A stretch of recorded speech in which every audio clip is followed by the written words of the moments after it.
This luncheon is such an important part of the day because, first of all, it gives us a chance to recognize several important people who have served in the Latino community and this conference for many years. In addition, we are looking forward to the comments by our luncheon keynoter, Samuel Betances, and, you know, he's a fantastic Chicagoan and a big part of this city, and he's also a musician, and if you're lucky, we just might do a little duet. Well, most importantly, we are going to be announcing and congratulating the 25 outstanding Latino college and university students who are receiving the ILLCF scholarships for 2013. And that's always a great part of this event when you see these students come up, get their scholarships. They're so excited. And I've had the pleasure of seeing these students for the last few years, and I'm very proud of it. And finally, a reminder that at 1 p.m. sharp, we're going to be pausing for a moment of silence led by Governor Quinn in commemoration of the life of President John F. Kennedy, whose life was cut short exactly 50 years ago in Dallas. So now we'd like to invite you to enjoy your lunch. We'll be back in a little while. And we might do some singing, right, Dr. Betances? All right. Thank you.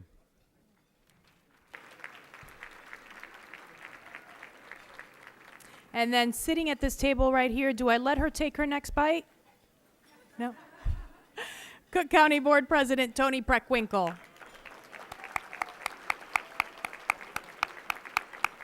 And President, if you can come on up and say a few words for us, if you don't mind.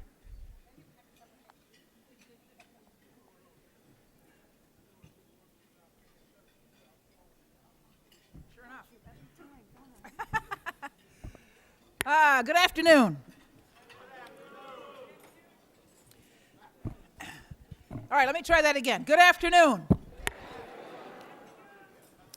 Much better. I'm a teacher by profession, so I always expect a response. I'm glad to be here today for the 11th Annual Illinois Legislative Latino Caucus Foundation Conference. And I want to congratulate this afternoon's scholarship recipients. For over 10 years, the Illinois Legislative Latino Caucus Foundation has been shaping a policy agenda and building a network to serve better the 1.5 million Latinos in the state of Illinois. Cook County has a wonderfully diverse and richly talented population, spanning not only race and ethnicity, but socioeconomic and immigration status. The question for me as an elected official becomes, how is my administration going to responsibly represent all that diversity? As County Board President, I've spoken to residents around the county about ways to build stronger and safer communities. Government has an important role to play, but government can't do it alone. We must work with community-based organizations, nonprofits, faith-based organizations, businesses, organizations like this one, to make sure we're all doing our part. I'm a history teacher by profession, and I know that we have a long and unfortunate history in this country of anti-immigrant and anti-minority sentiment. It has always, always been necessary for people who care about civil rights and social justice to stand up and fight for the causes that they hold dear. But we need to understand and celebrate that we have a great country because it's brought people from around the world seeking political, economic, and social opportunity. I want to thank the Illinois Legislative Latino Caucus Foundation for being a leader in bringing all the stakeholders to the table to develop and support a comprehensive policy agenda. Thank you so much.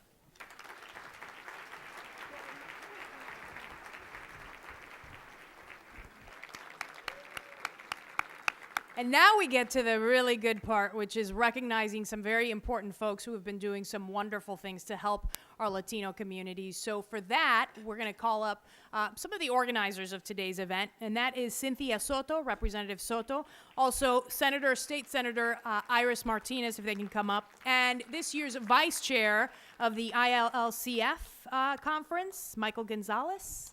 All three of them here with some special recognitions.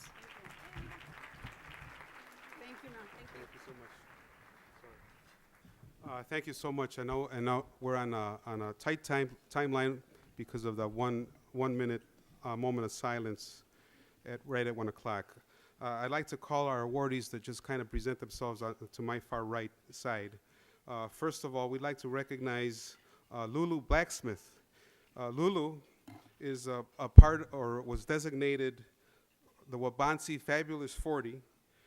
She's worked with the office of Dennis Hastert, so that's an awesome job.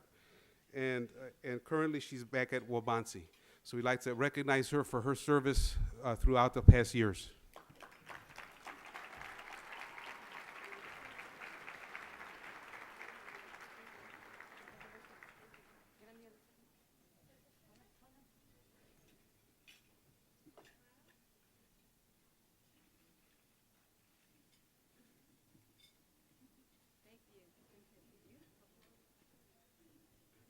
You want to say a word? Just go ahead. Say whatever. I would like to say a special thank you to the Illinois Latino Legislative Caucus for this great honor. And I accept it on behalf of my friends, compañeros en salud, partners in health, who, with me, created a coalition advocacy agency to help the Latino community. And I am so very proud to work alongside them. And thank you again for this great honor.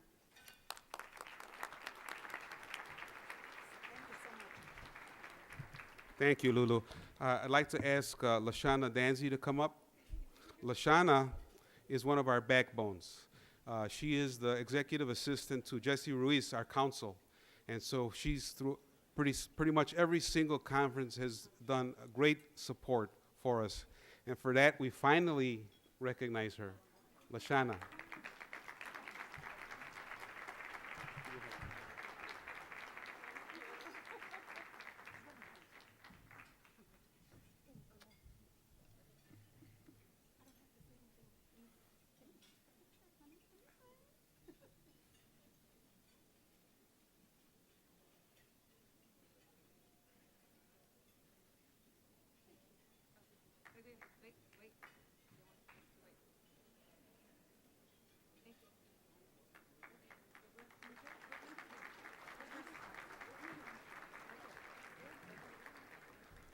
See, she's a behind-the-scenes type of person.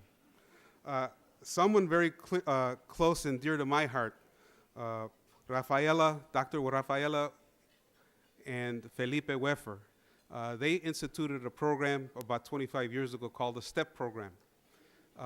They, as a joint couple, had an enhancement program where it was pretty tough on the kids, high school kids, primarily at Benito Juarez High School. And they produced, over a 20-year span, about 450 college graduates, and they still keep in touch with them. For that, they deserve some recognition. And I'd like to ask their son to accept that award.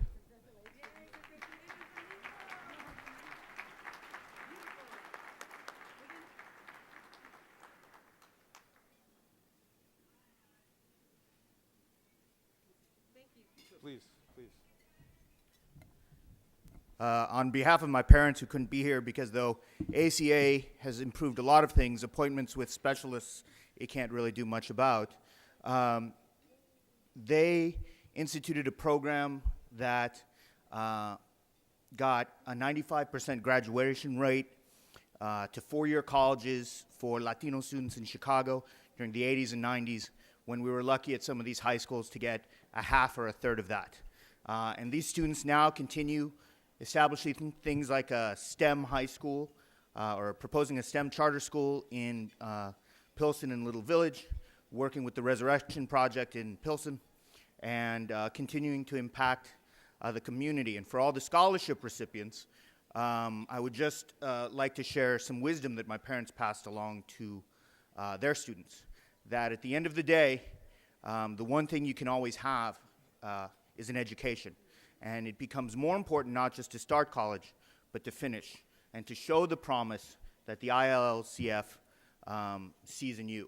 And then the last thing is that having been a professor at Cal and now at Northern Illinois, you will get no greater joy than the day you walk across the stage to get your college degree, because you will see the happiness in your parents and the hopefulness in your siblings, and you will see the long-term impact you will have on your community. Thank you very much.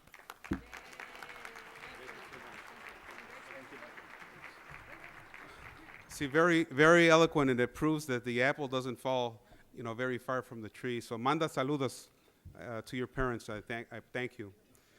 Another one, very, very, very important in our community, is Carmen Velasquez. Carmen is, she's in community healthcare. I'll say it that way. Formerly with the Board of Education, so she did some education work, but she is the founder of Alivio Medical Center. She also serves on the Cook County Health and Hospital Services entity. And so for that, we're maybe not pleased to say that she'll be retiring in a couple of months. So we wanted to recognize her for her lifetime of achievements.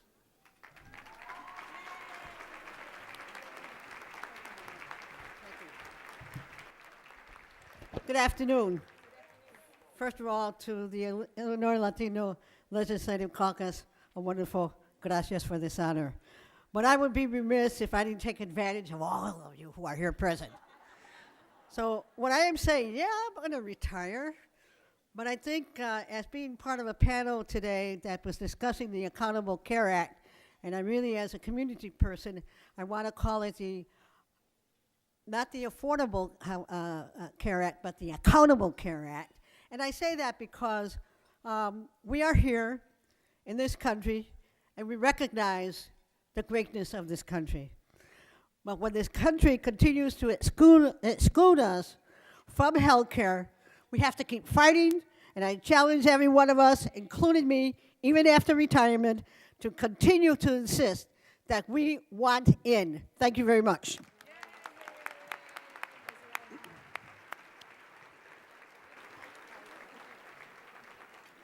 It was many, many years ago that Carmen was a shy person.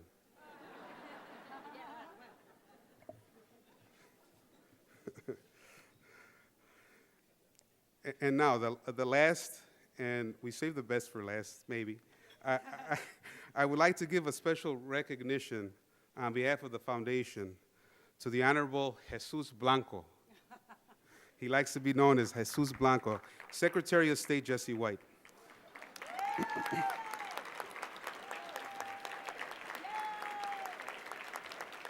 Jesse has been a friend of our community for many years. Today he leads the effort that's ongoing to incorporate the temporary visitor driver's license, and this is very important to us, Mr. Secretary. Illinois is the first in the country to issue the temporary visitor driver's license. So thank you so much, Jesse White.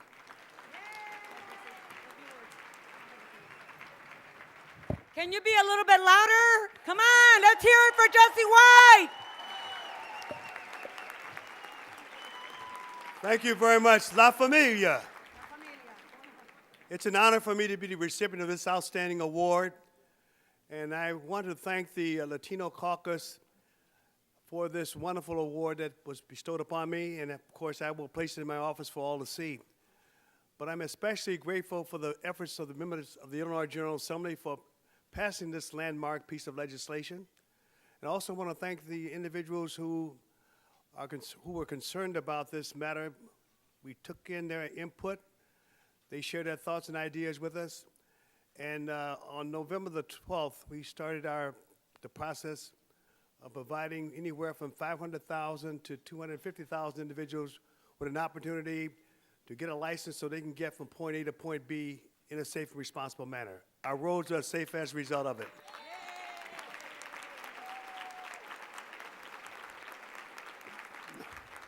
Many years ago, when you had Senator DeValle, he introduced the bill in the Illinois General Assembly, and I was on board with it then.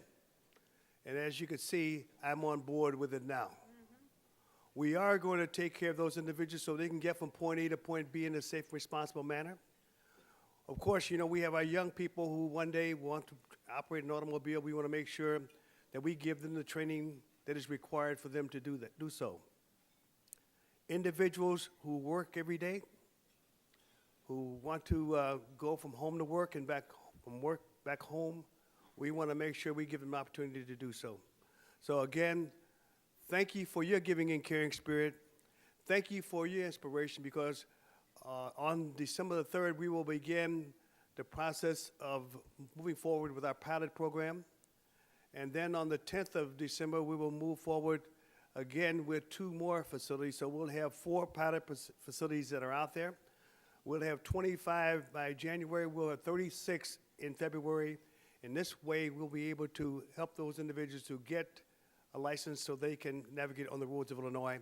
We're talking about road safety. And when we give these individuals an opportunity to drive after having taken them through the testing process, it's a win-win situation for all of us. Mucho gusto, la familia.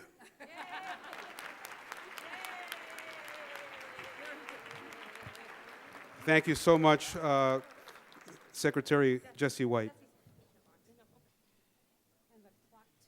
The clock is ticking, and we want to be consistent with the rest of the community, recognizing the many contributions of President John Kennedy. Let's all rise. It's 1 o'clock. We want to definitely honor a legacy, someone who gave us so much, and he was taken away from us too early. John F. Kennedy, we will just have a minute of observation in his honor and his memory.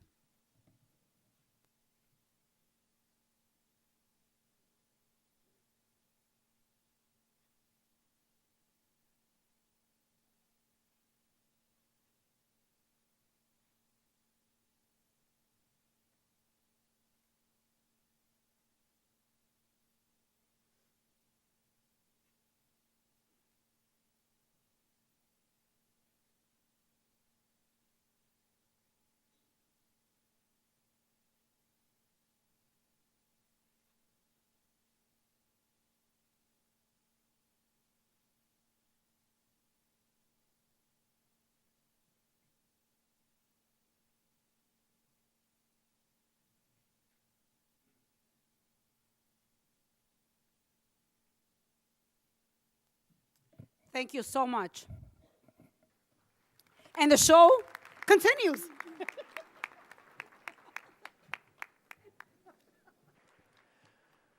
We're going to bring up a very, our speaker here for the afternoon. He's going to speak until the governor arrives here because we're on a very tight schedule this afternoon.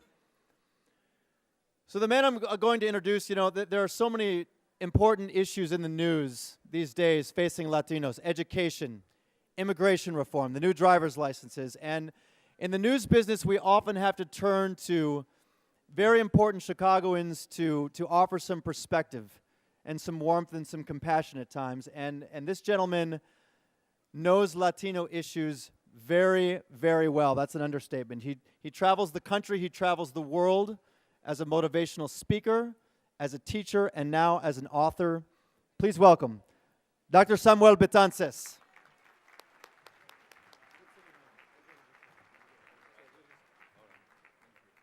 My first name is Samuel. Say Samuel.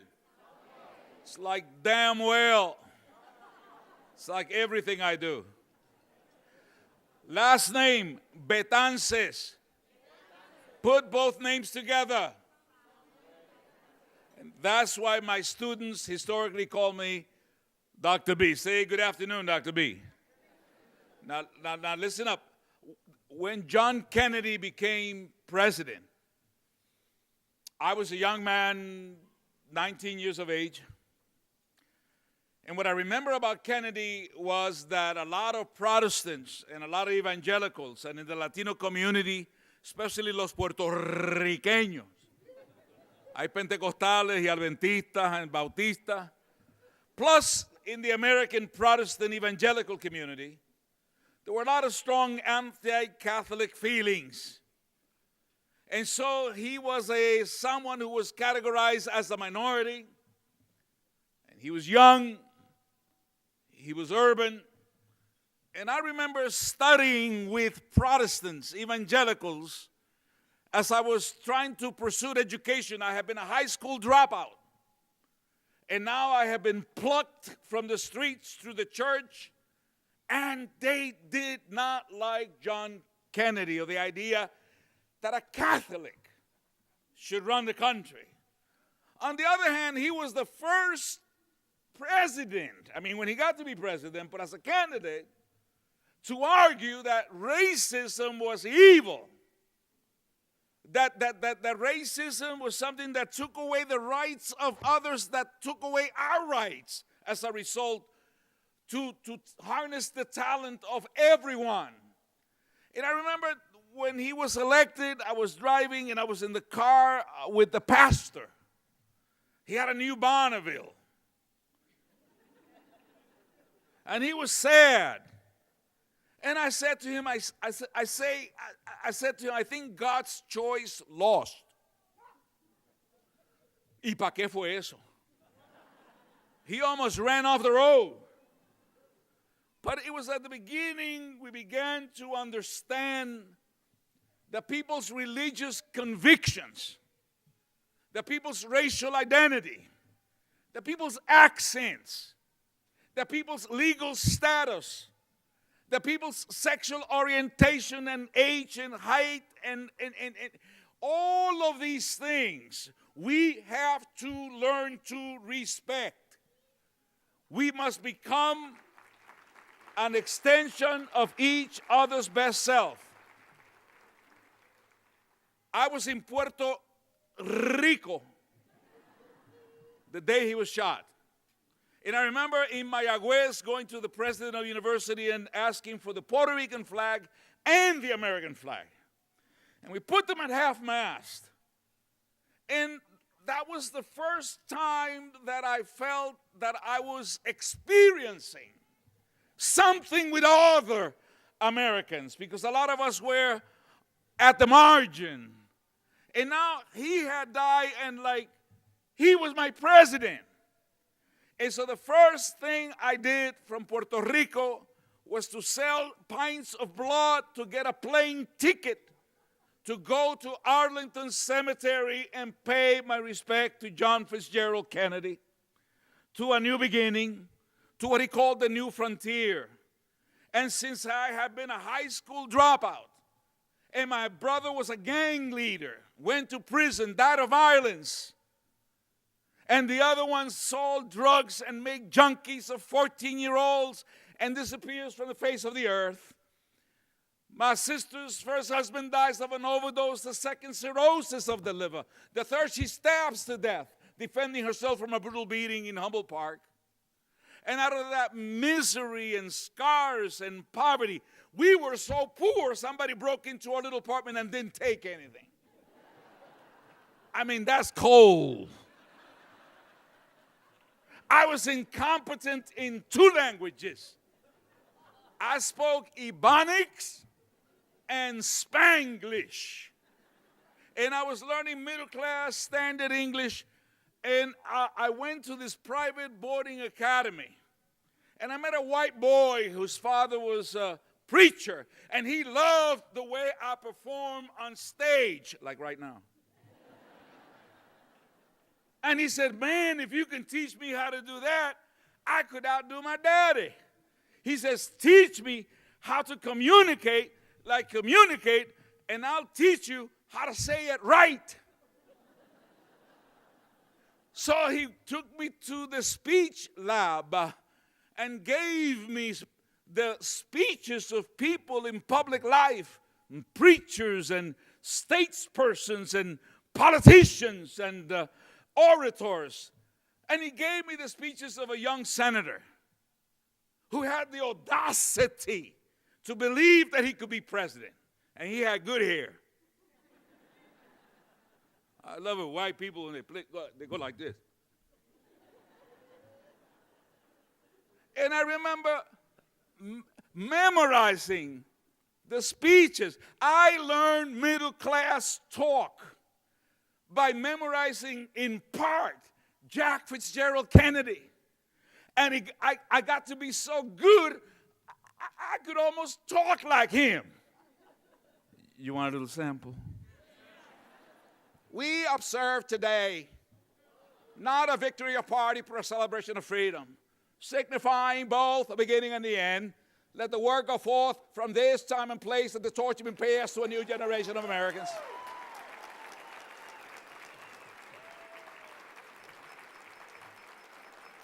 And so, my fellow Americans, ask not what your country can do for you. Ask what you can do for your country. I learned middle class talk, forgot my nasty old Spanish, got to college, and they told me I couldn't graduate because I was missing a foreign language.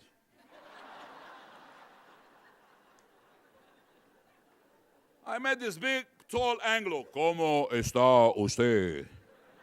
I feel like saying, your mama. No, but I was respectful. So listen up. Here's the deal. 12 hours before John Kennedy was assassinated, he met with Mexican-American civil rights leaders and activists and politicians in Houston. Nobody knows that. But the Viva Kennedy clubs were crucial in his election. I remember the Sun-Times a headline in Chicago. It's Kennedy, but it's close. And he was later asked about the margin. And he said, I might not have won by much, but I am the only president that America has. And this young man, he went out and he said that we must eliminate poverty. If we cannot protect the few, the many who are rich, the poor, we will not be able to protect the few who are rich. And he talked about the war on poverty. And as a result of these programs, and eventually when LBJ took over, that's how we got bilingual education. Which means, I want you to say bilingual education equals understandable instruction. So it's not about making America bilingual, it's about making instruction understood. And so a lot of us began to enter into that process. And we got involved and we got engaged. And before we had Latino influence, in fact, Mr. Nixon, when he was running for president, realized that the Viva Kennedy clubs by Mexican Americans and Hispanic had gotten him elected. He established the president's cabinet committee for the Spanish speaking. And so it was that we began to have a role. Never did I dream that I would participate in such a wonderful event, to see black and white and Latinos, male and female, together having this kind of an occasion. And Mr. Kennedy led that journey. Mexicans, Americans led that journey. And then Puerto Ricans joined. And later los Cubanos and Central Americans. I remember the first time I went to California, I saw Mexicans. And Mexicans are different than Puerto Ricans. We had a party and they say, hey, Miguel, bring your guitar. Play us a sad song so we can be happy.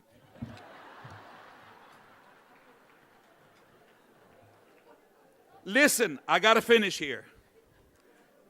Tengo que terminar. A couple of things. I want you to say, America was founded by outsiders who are today's insiders, who get very nervous about today's outsiders. Say the Pilgrims were illegal aliens. Say the Pilgrims never gave their passport to the Indians. Say if it was good enough for the Pilgrims, it is good enough for newcomers today as well. Let's be respectful. Let's make sure they drive. Let's make sure there's a pathway to citizenship. It is together that we succeed. And young people, get educated. Our parents work with their hands and their backs. We've got to work with our minds. Read, read, read. It is together that we succeed. We have the book. We have the leadership. We got the governor. We got the legacy of Kennedy. Así se hace. Dios los bendiga.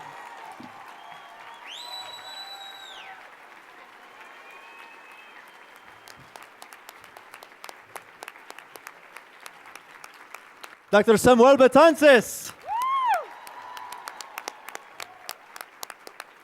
Introduce the governor. Wow. Wow. Dan woke up at 2 o'clock this morning. He is now awake. Okay? Samuel Betances, thank you so much. It is so much an honor to be on stage with you today. We appreciate all the work that you do and the inspiration that you provide to so many. So thank you. Dan, I know that the governor's here, so I'll let you introduce him. Okay. Hey, he's taking a little picture here. He's getting an autograph from Dr. Betances. Right. Not the other way around.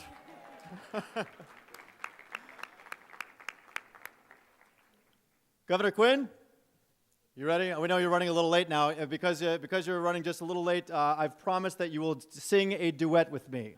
Does that sound okay? Ladies and gentlemen, the leader of the state of Illinois, Governor Pat Quinn.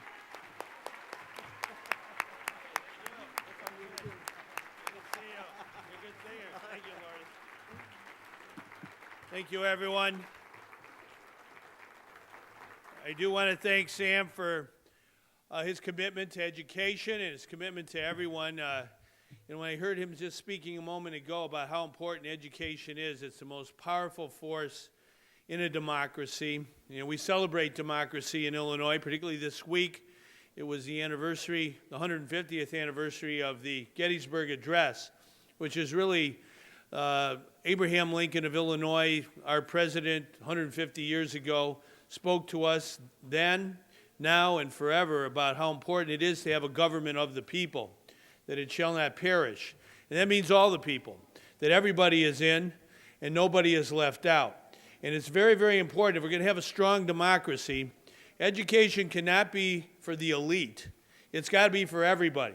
And it's got to start at birth.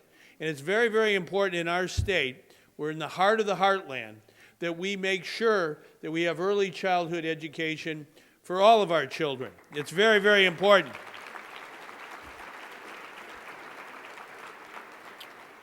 And I think it's exceptionally important for kids who are Spanish-speaking. Being bilingual is very, very important in the 21st century. We're in a global economy, and we want everyone to speak another language if at all possible. But it's important to make sure those kids, when they are born, get the kind of opportunity and education so when they go to kindergarten, they're ready to go. They're ready to learn. And I think it's important also, as our children graduate from high school, which is very, very important to all of us, making sure that as many, many kids as possible, students, graduate and get that high school diploma. But then when they're ready to go to college, we've got to have scholarships. In Illinois, we have a program called Monetary Assistance Program, and it's a very good program. It's a scholarship program where we provide financial assistance to needy students who have been accepted in a community college or to four-year university here in Illinois to go to college and be able to afford college. And we help 150,000 students, most of them of color, get those scholarships. It's worth about $400 million a year. It's very, very important to educating the minds that Sam just talked about, making sure that we are ready for the knowledge-based economy. Our problem in Illinois is there are 150,000 students who are accepted into college, who have the ability to do college, but we run out of money for their scholarships. We need another $400 million. So it's very important we work on that issue. And I wanted to come here today with the Latino Caucus. It's so important to honor all of your honorees today and thank them for their commitment to the cause. It is also important that we commit ourselves to the future, to a vision, to making sure that we do have education across the board for early childhood, from K to 12, as well as our community colleges, our four-year universities. And I know I'm late today. I wanted to be here, but I had to come because we have 4 wakes today in our state of good men and women who were killed on Sunday by the tornadoes. I'm going to those wakes, and I think it's very, very important that all of us, we had a moment of silence for our slain president, President Kennedy. I, on my way here, stopped and said a prayer for the repose of his soul. We thank God for giving us President Kennedy. I was a freshman in high school. I remember that moment. I think all of us who were on Earth at that time remember when we heard the news, the very sad news that we lost our president, someone who really believed in making sure that everybody was in. President Kennedy and the First Lady, Jacqueline, were very, very committed to making sure especially that Latino citizens were included into our democracy. There were Viva Kennedy clubs in our own state of Illinois when he was running for office, and then after he was in office, he over and over again, President Kennedy talked about making sure that we alleviate poverty, that we include everyone with respect to our democracy. He started the Alliance for Progress that brought in folks in Central America and Latin America, South America, all across the Americas, that we're all in this together. And President Kennedy understood how important it is that we have a nation that welcomes immigrants. Even when he was a U.S. Senator in 1958, he sponsored legislation for immigration reform. And here we are, more than 50 years later, still fighting for immigration reform. And it's very, very important that we renew our efforts to get the House of Representatives in Washington to follow through on what the Senate has already passed, an immigration reform that will make our nation better.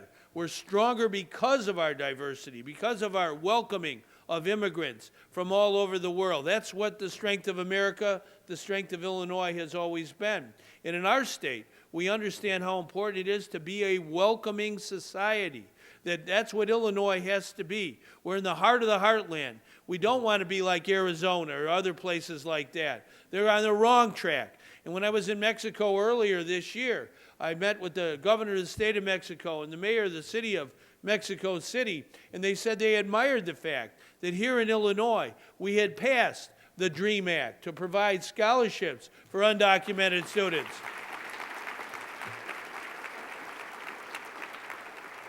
We all have to work together. We want to raise as much money as we can for our DREAM Commission.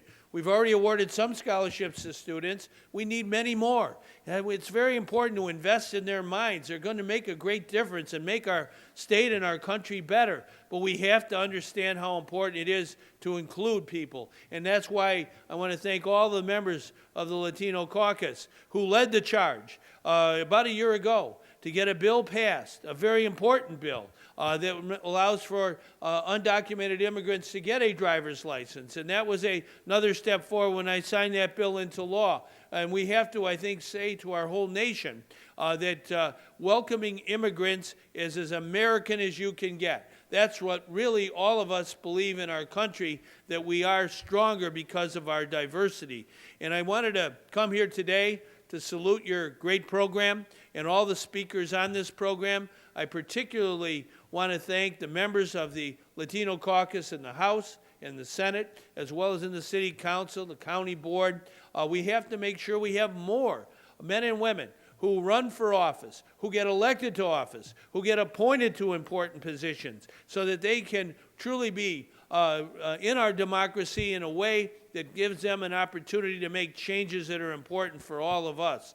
And so I'm committed to that as governor, and I will remain committed to that. Many years ago, on February 19th, 1974, I had a chance to meet Cesar Chavez. I shook his hand. So if you ever shake my hand, you shook the hand of somebody who shook the hand of Cesar Chavez.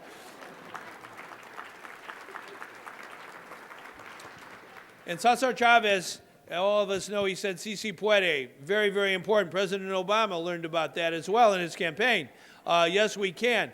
But the night I met Cesar Chavez, he said, "Juntos podemos." Together we can. And that's very, very important that we remember that. I think President Kennedy understood that, and when he lost his life at 1 p.m.